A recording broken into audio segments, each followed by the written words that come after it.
بسم اللہ الرحمن الرحیم۔ معروف صحافی جناب مجیب الرحمان شامی صاحب نے گزشتہ دنوں قادیانیوں کے حقوق سے متعلق ایسی بات کہہ دی جو کہ آئین پاکستان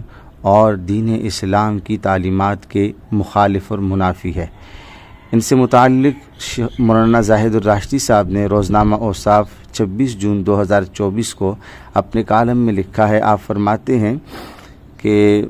مجیب الرحمان شامی صاحب ہمارے محترم اور بزرگ دوست اور ملک کے ممتاز دانشور ہیں، جنہوں نے دینی و قومی تحریکات میں ہمیشہ اجتماعی ضمیر کی نمائندگی کی ہے اور اپنے دائرۂ کار میں صف اول کے رہنما کا کردار ادا کیا ہے۔ گزشتہ روز انہوں نے ایک نشری گفتگو میں قادیانیوں کے شہری حقوق اور ان کے بقول قادیانیوں کے ساتھ ہونے والی مبینہ زیادتیوں کا تذکرہ کیا ہے۔ ملک میں دینی قیادت سے مطالبہ کیا ہے کہ وہ مل بیٹھ کر اس مسئلے کا کوئی حل نکالیں۔ جہاں تک مفتی محمد تقی عثمانی صاحب، مولانا فضل الرحمان صاحب، مفتی منیب الرحمان سمیت ملک کی دینی قیادت سے ان کا یہ تقاضا ہے کہ وہ قادیانیوں کے شہری حقوق کے بارے میں دن بدن بڑھتی چلی جانے والی کنفیوژن کا باہمی مشاورت کے ساتھ متوازن حل نکالیں۔ ہم اس کی مکمل حمایت کرتے ہیں، بلکہ ہماری درخواست یہ ہوگی 1953، 1972 اور 1976 کی تحریکات ختم نبوت کی طرح تمام مکاتب فکر کی قیادت ایک بار پھر کل جماعتی مجلس عمل تحفظ ختم نبوت کا فورم بحال کر کے اس نئی تاریخ پر اجتماعی رہنمائی اور قیادت فراہم کریں، جس میں حسب سابق قانون دان حلقوں، تاجر برادری، سیاسی رہنماؤں اور دیگر اہل دانش کی بھرپور نمائندگی موجود ہو، تاکہ ان کا موقف اور فیصلہ پہلے کی طرح اب بھی قومی حیثیت کا حامل سمجھا جائے۔ مگر شامی صاحب محترم نے خود قادیانیوں کے ساتھ ہونے والی مبینہ زیادتیوں کا تذکرہ تو فرمایا،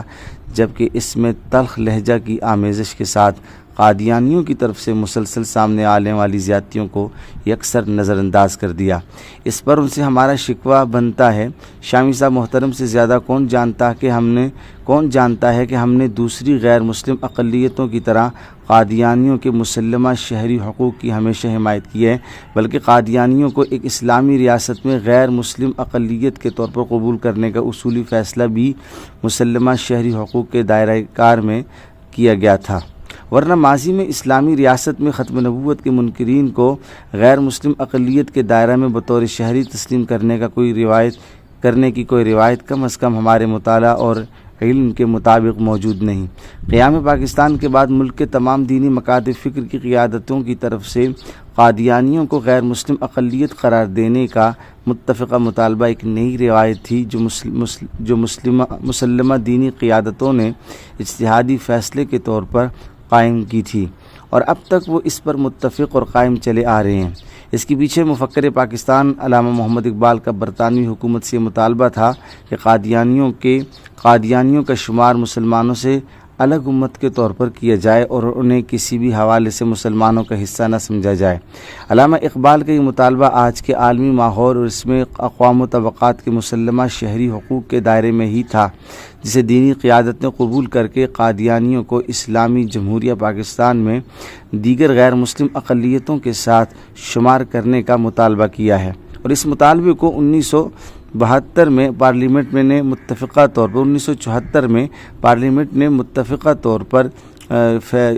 تسلیم کر کے دستور و قانون کا حصہ بنایا ہے، جس کا واضح مطلب یہ ہے کہ ملک میں بسنے والی دیگر غیر مسلم اقلیتوں کی طرح قادیانیوں کو بھی وہ تمام شہری حقوق حاصل ہیں جو آج کے عالمی عرف و قانون میں کسی بھی ملک کی کسی بھی اقلیت کے لیے تسلیم شدہ ہیں۔ مگر شامی صاحب یہ بھی جانتے ہیں کہ قادیانیوں نے دستور و قانون کے اس فیصلے بلکہ اس کے ساتھ ملک کی اعلیٰ عدالتوں کے تمام متعلقہ فیصلوں کو تسلیم کرنے سے انکار کر رکھا ہے، اور ان کے اس انکار اور ہٹ درمی کے باعث 1974 کو امتناع قادیانیت کا قانون لانا پڑا، جس میں ان پر متعینہ پابندیاں عائد کی گئیں۔ یہ پابندیاں دستور و قانون کے فیصلوں کو تسلیم نہ کرنے کی